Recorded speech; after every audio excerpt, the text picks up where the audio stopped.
Hi everyone, welcome to Expansionscapes, my channel. And in this video, I'm going to share with you my experience of learning about how we co-create our realities as a collective. So as a collective of souls in the non-physical and a collective of physical human beings in this physical world. So you may have noticed that some part of your reality is quite flexible and responsive to your individual inner world, like your inner questions, your inner curiosities, desires that are born, or you can change them, and you can take various steps to change yourself, like healing, and you can make different decisions and you can take different actions. Then you're going to see a different result in your reality. Your reality will actually change as a result of you changing.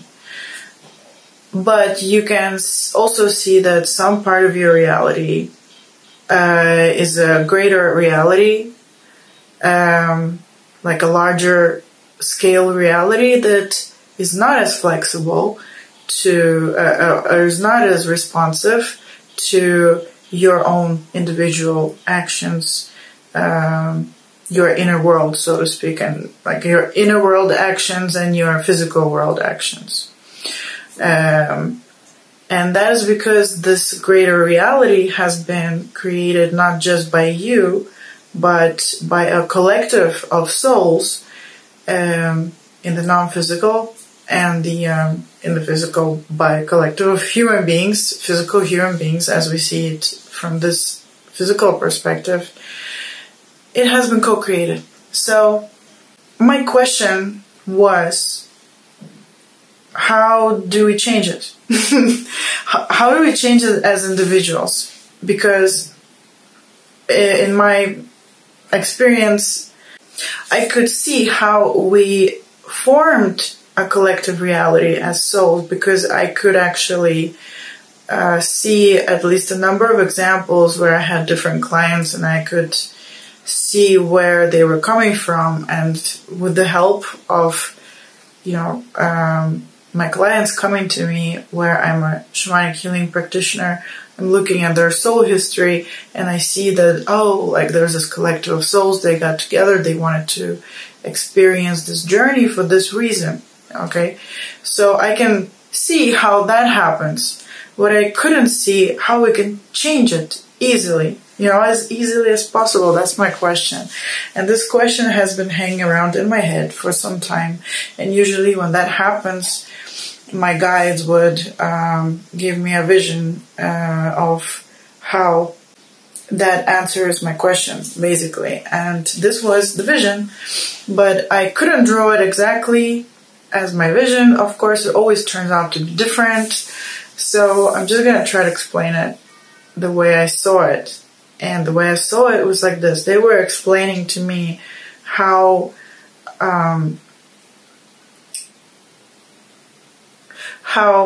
a number of souls was co-creating reality. So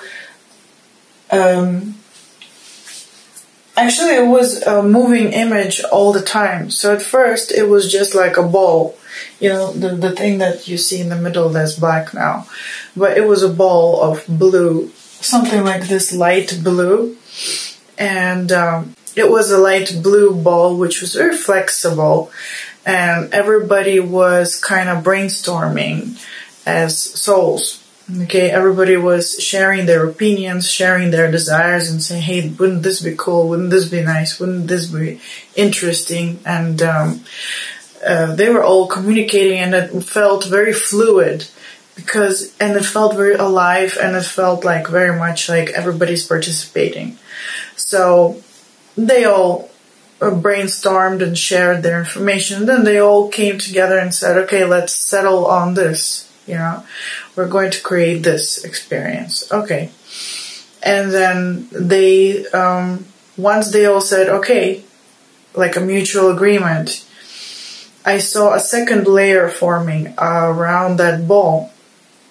So this is a second layer, and then that second layer was that same color which the first ball had, sphere. And that the outer sphere was now felt alive, like the first thing that I shared with you. But as soon as the second sphere came up, when everybody agreed on the first sphere and then the second sphere came up, the first sphere, it felt like it froze. It was frozen, like you would put in a freezer something and it would freeze. So the first sphere froze, like deep freezing, okay? And only the outer sphere was fluid and felt alive and felt like, oh, people were participating, souls were participating in the co-creation of this next sphere. And these spheres represent decisions, desires, and decisions, agreements, obviously. And it's not just like there's a list of stuff. It just, because a lot of this stuff can't be disconnected from each other, so it's all connected and sometimes the same thing but in a different way. So that would also include certain rules that we accept all together, co-create together, and it's a little bit, it can be seen almost like a family, or like ancestral rules and stuff. And none of this good or bad necessarily, it's just things that we have agreed on and we have settled, and we say, okay, that's that. And that becomes a kind of fundamental base from which we explore our co-experience, mutual experience together. So the frozen stuff is something that we kind of leave alone because we decided that's going to be our, this includes all kinds of things like rules and assumptions, beliefs, and experiences too. And some of them are joyful experiences, some of them are not. Like guilt, shame, blame, and this is also our karma, Karma, it looks like it's frozen, but it's still in action, still relevant karma, so to speak. So after the second layer was experienced, played with or something, and then the collective of souls decided that, okay, let's go and expand more. Let's go to have a next experience. We have pretty much agreed on this one too. And then what happened was a third layer was formed, of sphere was formed, and the second layer was frozen just like the first one. But at the same time, the first ball, the original ball, it got frozen to the same extent as this second one was. So it was like double frozen. The thing in the middle was double frozen. And the second layer was just frozen. So when I watched the middle ball get double frozen, it became like, I've never seen it in the physical, how something frozen can get even more frozen, but it got extremely super frozen, like can't change it. And for me, it also feels like something that goes deeper into our subconscious mind. Something that becomes such a fundamental thing that we don't even question it. It becomes something subconscious, and it becomes something that we are less and less aware of. It just becomes like a given, an assumption like that. And that middle ball, as it became more frozen, and as actually more and more layers grew, so the collective of souls were creating more layers around the ball. This one just has a few. This picture just has a few layers, but in my vision there were more layers, and every time a new layer would happen, and every time there would be a freezing happening, and the freezing would be happening on every level. So the super inner ball was getting darker and darker and darker as it was freezing, until it became completely black. And after it became black, it was just like really hard material. I don't know what that was. But after it became like that, it was actually starting to become gray and looking like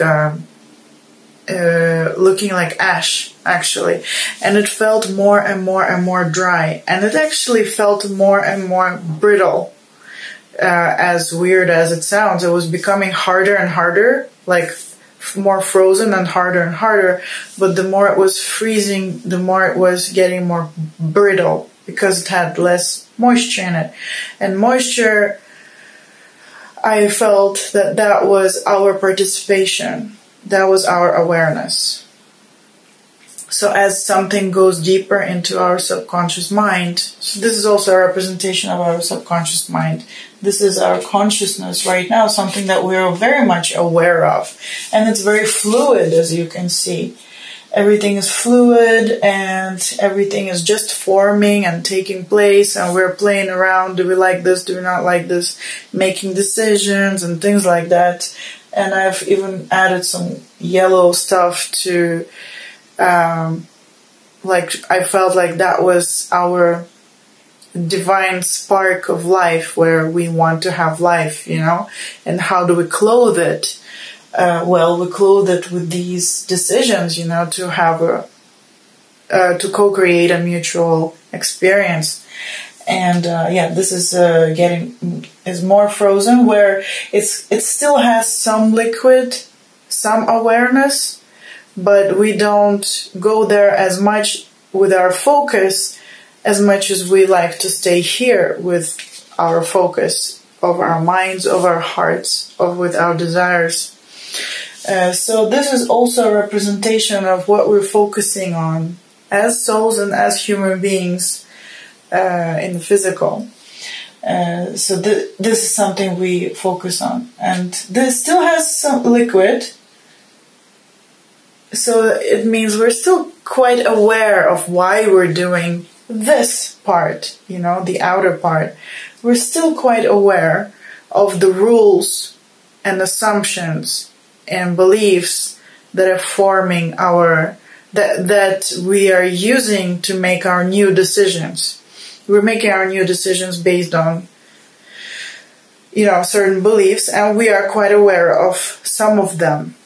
And the ones that we're quite aware, these are here. And the ones that are still exist, but we are not so much aware, less aware. That's what we call the subconscious, is when I believe something, but I forgot that I believe in it, because I don't even go there, because at that time I decided, okay, I'm going to believe this from now on, that's it, and let's go further. So those things that we're not really aware of, that we believe certain things, they're deeper in the circle, and they're more dry because our awareness is not there. And awareness / life, I feel like it's comes together. So it's not really there so much because our focus is here, and the stuff in the middle, well, it's something that is very, very much hidden from us. So if we want to go there, we need to make an effort to go that deep into our subconscious and even our collective subconscious, to remember what were to become aware almost like water seeping through. Water needs to seep through to become aware of this once again. And then it may be that, if we become aware of this thing, we may actually, with our awareness, we can change it. Because we can think that, I don't want to believe this anymore, let's say, or I don't want to make that assumption to create my life today anymore. So that's the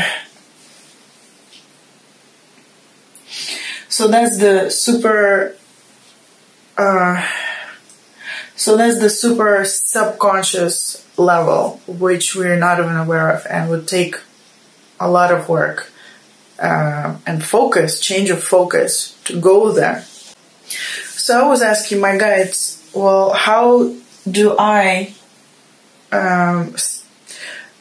what can I do as an individual to bring in change into this collective co-creation of mutual reality?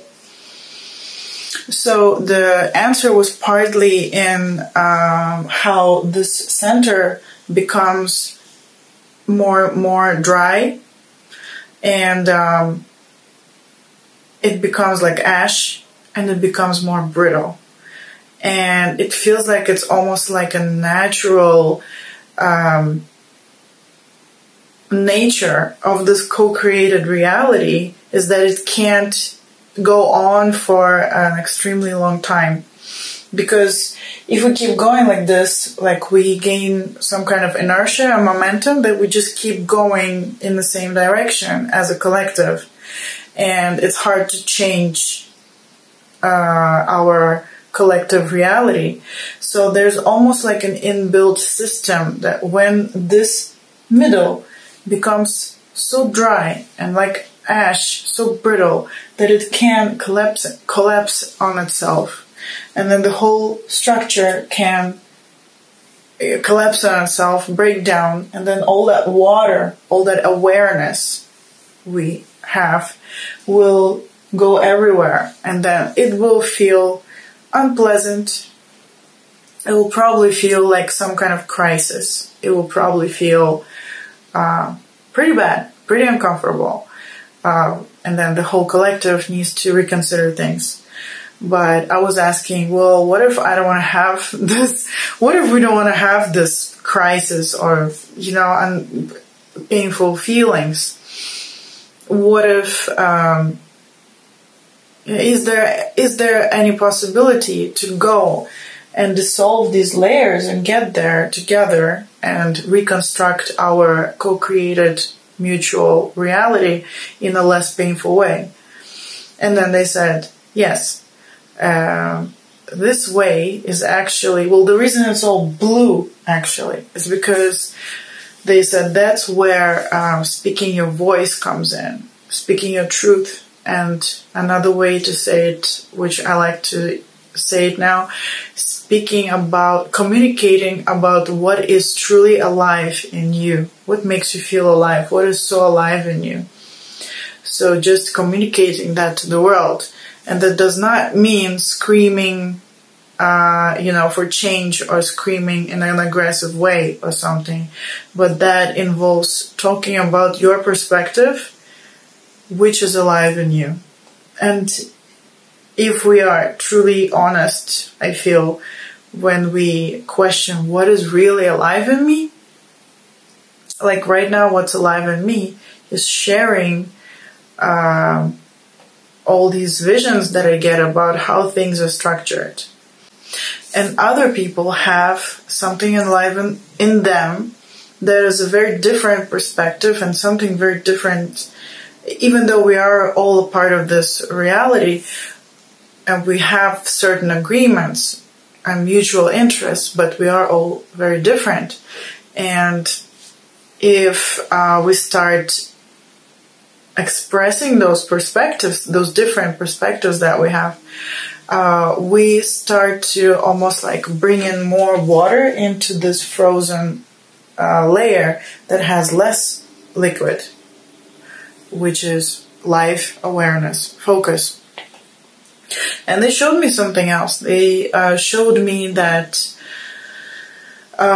when we don't speak our truth, when we are quiet, when we don't want to be seen, when we want to hide ourselves, because also of similar structures such as this, of assumptions, beliefs, and fears about the world. For example, oh, I don't want to speak my truth. I don't want to talk about what's alive in me because, I may be in danger or something, or because I may be laughed at, or because, my friends will think I'm crazy, or I don't know. Or we have different, even things like, speaking what's really alive in me is vulgar or something, or it doesn't fit my education class or something, or it doesn't fit my society, or I'll be kicked out of my society or something like that. We have a million, probably like as many people there are in the world, there's probably that many different unique reasons why we should be quiet, and once again, I'm not talking about aggressive shouting or something. I'm talking about sharing perspective of what is alive in you. So bringing in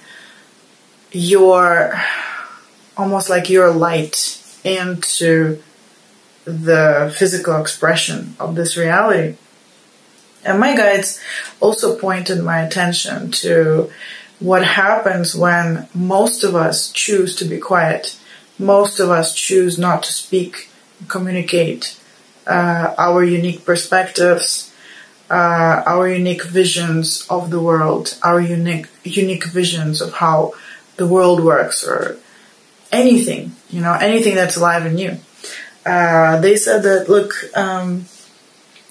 when most people are quiet and, the world or the mutual co-created reality over here, okay, this assumes like there's a lot of souls who are communicating with each other, or physical beings too. It works on physical level, just as it works on the non-physical level, and on some level, it's impossible to separate them, the physical and non-physical. Anyway, so here, this, let's say this is what's happening, and they said that this layer will be solidified by, mutual agreement of all the voices heard. But if everybody doesn't speak, it's almost like, by silence, they're kind of agreeing with what's happening. And so the voices that are going to be heard and considered and even co-create our reality is the loudest voices. It's the voices of those who speak. And the ones that we hear speak are the loudest voices, and not normally, I wouldn't say everybody, but many times, or a big proportion of them, is screaming voices of pain. So those souls, those beings, those people who have wounded parts of them that are in pain and that need healing. And the way that they can do anything about it is to scream about it. And scream about what? Well, it often works like that, as it's hate speech, basically. As we all know, the internet. And I think a lot of us are actually, like, I know me, I'm scared of hate speech. I'm scared of receiving really horrible comments. And I feel like I'm going to be hurt. But as I'm healing myself and changing myself, I'm changing my attitude to hate speech, to really hurtful comments that are really aimed at hurting you. They're really aimed at hurting you. But who does that? I feel that the people who are doing all this hate speech, these are the loudest voices. The loudest voices are the ones who are hurt so much, and they don't know what else to do, but they just know that they should scream. And the screaming that they do is projecting their own pain. And the only thing that they figured out so far what to do is to attack anyone. So my guides showed me that, look, by keeping quiet something that you have alive in you, not just me, but let's say the majority of people, by keeping quiet, we are giving more and more and more voice power to those people who are screaming in anger and hate, spreading pain, multiplying pain. So they said, actually speaking your truth, talking, communicating, sharing about what's alive in you. Imagine how many people can actually, have something to share that is not violence, that is not hatred, that is not attacking, that is not, I don't know what else to say, but they have some light to bring in. And my guides showed me that in speaking about what is alive in you, sharing what is alive in you, you are bringing in more liquid awareness, life, focus, into actually in here, into the deeper layers that seem frozen, that are frozen, but by speaking our truth, somehow these deeper layers are going to get more like moisturized, get more water in them, and that is our awareness, self-awareness, and awareness of of other things, not only ourselves. And this awareness, just by being aware of all this stuff, changes it. Because as we are aware of something that is within us, we are naturally changing it just by looking at it. Because we are considering it. Oh, I have this belief, or I have this fundamental structure in my soul, in my head, in my brain, in my consciousness, in my subconsciousness. And I'd like to change it, This process already happens automatically as our awareness seeps into this deeper layers of consciousness. And that's how we can change a co-created, collective, mutually decided upon reality without necessarily the structure collapsing on itself, where everybody feels a lot of pain. I hope this made some sense. It's always really hard to explain things in words once I see them in visions, because I realize that probably I've explained one tiny fraction of what I have seen and felt, and then using words I have probably distorted the message quite a lot. I feel it. But on the other hand, they're telling me right now, my spiritual team, they're telling me, yeah, well, you have shared what is alive in you today as much as you could, and you're going to do it again tomorrow, and you're going to do it again tomorrow, and you're going to do it again tomorrow, and you're going to bring what's alive in you, your light basically, into this collective. And hopefully I also wish that no matter how crazy it sounds or something, I have somehow dropped a drop of motivation to encourage someone to speak about what is alive in them. And perhaps I will hear it, because if you are watching this far, this video, we are probably, quite close in the family tree of our souls. And most probably what you have to say, I would be very interested in hearing. So we could enrich our mutually co-created experience like this, bringing in more water, more life, more light into this system, which is actually repeated on different levels. Like, I guess it's beyond the scope of this video, but this is a general picture. But this picture also can be applied to every single human being, every single soul, and not even just to every single soul, but every single area of life that we have, like, let's say, family life. To give a specific example, I would say this. Let's say, my brother did something, said something, and he said, oh, I'm going to do this. And let's say I don't like it, okay? So I'm floating around in this area of this, my decision making, my manifestation of my reality. And if I don't say anything, if I don't do anything, well, he will do what he wants, and it will be like frozen.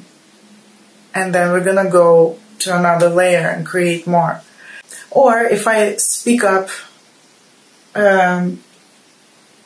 we might have some kind of conflict, but we're gonna get to deeper levels of both of our understanding of what, let's say, family is, of sibling relationship is, and deeper levels of stuff. So we're actually gonna get inside and change our mutually created life experience. And also the same picture can describe my decision tree and everybody's decision tree of making decisions. So for example, I'm thinking here, what should I say? Should I say anything? And what should I say in response to, let's say, my sibling saying something that they're going to do something that, let's say, I don't like it. And I'm probably going to do, like over here, it's still not formed. I'm thinking what decision to take. I'm probably going to go and think like back to this layer, the layer just below it, and I will probably go back and check in with my fundamentals of what family life is or something, what sibling relationship is, what family structure is, something that already exists in my brain, in my heart, on my mental level, on my deeper level, and on my emotional level, on my soul level. I'm probably going to base my decisions on something around here, like, oh, families are like this, okay, then, or family relationship should be like this, okay. Or I might question this because there's still a lot of water here. I'll be like, oh, yeah, okay, but I don't like what he's gonna do. Should I just be quiet because I believe that family relationships should be like this? Or should I make a new decision? Should I bring some kind of change into this rule that I have about, expressing myself in my family situation, for example? And that may mean that I am changing something on this deeper level with my awareness. And then I make a decision here. So this is how, by speaking up or communicating what is true in me, I can penetrate deeper and change it. And then this reality is also going to be different. But sometimes some actions would require us to go deeper and deeper and deeper and change stuff in the middle. So I guess in a kind of confusing way, I'm talking about a decision tree. Like, this can also be portrayed as a tree, and there are tree branches going out everywhere, where we have many nodes, which represent beliefs, assumptions, rules, constructs in our brain, in our thoughts, in our emotions, in our souls. Speaking our truth. it's important. Speaking our truth, communicating what is alive in us. This is the message I wanted to bring in today in this video. And thank you for watching. Thank you for listening. Please click like and subscribe if you like this kind of content. If you're interested in a shamanic healing session with me, you can write me at expansionscapes@gmail.com. Find out how that can be done. And check out my book, which is called Tales of the Spirit and the Divine, which is partly channeled, partly mine. And have a great day. Bye-bye.